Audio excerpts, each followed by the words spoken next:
It hit me one morning as I stared out the window of my corner office. The city sprawled below me, a testament to everything I'd worked for. I had the title, the paycheck, the recognition, but inside, I felt hollow. A gnawing emptiness had taken root in me, growing with each passing day. For years, I'd told myself this was the life I wanted, the life I should want, but deep down, I knew better. The realization didn't come like a thunderclap.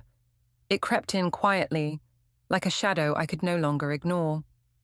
The weight of endless meetings, late nights, and living by deadlines that meant nothing to me had become unbearable.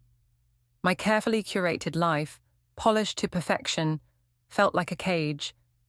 One day, as I flipped through a presentation I could have delivered in my sleep, I stopped. Something in me whispered, "Enough." My hands trembled as I shut my laptop and leaned back in my chair. The thought terrified me, but I knew it was time to walk away. When I handed in my resignation, my coworkers stared at me like I'd lost my mind. "Of having your career." They couldn't understand why I was giving it all up, but to me, it was clear. I was trading a life of expectations for a life of my own.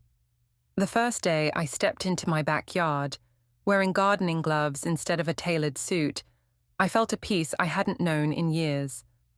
My garden became my sanctuary. I dug my hands into the earth, planting seeds and coaxing life from the soil. I watched colors bloom, not on spreadsheets but on petals and vines. And then I picked up a paintbrush, a dream I'd buried long ago under mountains of work. I painted what I felt, the raw, vibrant chaos of letting go, the quiet beauty of starting fresh. Each stroke of the brush brought me closer to myself. The transition wasn't smooth. There were days of doubt when I wondered if I'd made a terrible mistake. But as the weeks turned into months, my life began to take on a rhythm that felt authentic. I started selling my artwork and gardening tips online, sharing my story with others who were also yearning for something more. It turned out, work didn't have to be a grind. It could be an extension of my passion, a blend of creativity and purpose that lit up my soul. Looking back, I don't regret a single step I took to get here, not the years in the corporate world, and not the leap I made to leave it behind. It all led me to this moment, to a life that feels alive with possibilities.